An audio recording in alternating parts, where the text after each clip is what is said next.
जिन्होंने बहुत हार्डशिप्स, बहुत रिलेशनशिप इश्यूज को फेस करने के बावजूद आईआईटी क्रैक किया। तो ये स्टोरी स्टार्ट होती है क्लास 11 से, जहां टॉप बैच में श्रुति और राहुल दो स्टूडेंट थे। जहां श्रुति एक अनबीटेबल टॉपर थी, वहीं राहुल एक ऐसे स्टूडेंट के रूप में फेमस हो रहा था जो कि इनसिंसियर था। मेरी नजर में वो एक मूडियल स्टूडेंट था, जो जब अच्छे से मूड में पढ़ देता था तो टॉप 3 में पोजीशन बना लेता था, अदरवाइज एक एवरेज लेवल पर रहता था। सो इन दोनों की दोस्ती एक नॉर्मल क्लासरूम फ्रेंडशिप थी, जहाँ पर डीवीपी डिस्कस करना, प्रॉब्लम डिस्कस करना, ये होता था। बट इनके रिलेशनशिप के बारे में तब पता चला जब क्लास 12th में श्रुति की रैंक फिसलने लगी और सभी परेशान हो गए। मैंने भी उसे बुलाकर पूछा कि श्रुति, अगर कोई इश्यूज हैं, कोई सब्जेक्ट रिलेटेड या कोई पर्सनल इशू भी है तो मुझे अपना भाई मानकर शेयर करो मुझसे। बट उसने बार बार यही बोला कि सर मेरा फोकस अभी गड़बड़ा रहा है, but I will make a come back. इसके ठीक कुछ दिन बाद एक पेरेंट आए जो राहुल पर बहुत भड़के हुए थे।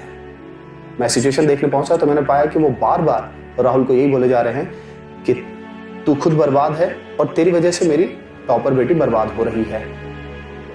मैंने सिचुएशन भाप लिया था कि शायद वो इतने गुस्सा थे कि अब राहुल पर हाथ भी उठा देते, इसलिए मैंने उनसे रिक्वेस्ट की कि सर दूसरे रूम में चलते, वहां बात करते हैं, मैं बात करता हूँ आपसे।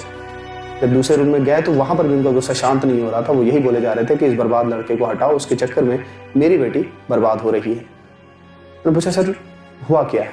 उन्होंने बताया कि ये दोनों काफी टाइम से रिलेशनशिप में हैं और अब उसका निगेटिव असर श्रुति की रैंक पर पड़ रहा है। पहले तो मैं शॉक हो गया कि श्रुति से ये एक्सपेक्टेड नहीं था, बट फिर मैंने संभाला खुद को और मैंने पूछा सर ये आपको कैसे पता चला, बिकॉज यहाँ पर तो ऐसा हमें फील नहीं हुआ। उन्होंने कहा कि श्रुति ने ये बात खुद से कुछ दिन पहले उनसे शेयर की है। अब इस बात में मुझे बहुत पॉजिटिविटी दिखाई दी। मैंने उनसे कहा सर ये तो कितनी अच्छी बात है, श्रुति कितना प्यार करती है आपसे, कितना लॉयल बच्चा है कि उसने ये बात खुद से आपसे शेयर की है। सो मुझे लगता है कि वो कंफ्यूजन में है कि वो सही कर रही है कि गलत कर रही है, और अगर आप और मैं उसकी हिम्मत बने तो वो वापस अपनी पढ़ाई को ट्रैक पर लेते आएगी। आप बस मुझसे ये प्रॉमिस करो कि इस पर आप श्रुति से प्यार से अच्छे से डिस्कशन करोगे और उसे ये कहोगे कि आप उसके अगेंस्ट नहीं हो, बट अभी जो टाइमिंग है उस टाइमिंग पर फैमिली और करियर भी बहुत इंपॉर्टेंट होते हैं। आप ऐसे समझाओगे, पक्का सारी चीजें अच्छी हो जाएंगी। उन्होंने ठीक ऐसा ही किया और श्रुति की पढ़ाई वापस ट्रैक पर आ गई। लेकिन राहुल ने कोचिंग आना बंद कर दिया था। राहुल ने इनफैक्ट कुछ ऐसे स्टेप्स लिए जिन स्टेप्स को मैंने कभी इमेजिन नहीं किया था। उनके बारे में मैं अलग से एक वीडियो में जरूर बातें करूंगा। बट श्रुति ने अपनी पढ़ाई कंसिस्टेंट की और एक जेईई एडवांस आने वाला था, तब तक हम श्योर थे कि उसकी एक अच्छी सी टॉप रैंक जरूर आएगी। लेकिन जेईई एडवांस के ठीक एक दिन पहले भूकंप आ गया।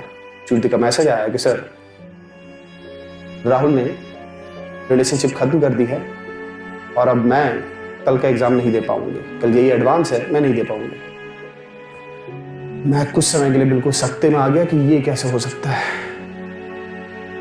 मैंने फिर ढेरों कॉल किए श्रुति को, उसके फादर को, बट किसी ने कोई रिप्लाई नहीं किया। मैंने मान लिया कि वो जेईई एडवांस नहीं देगी।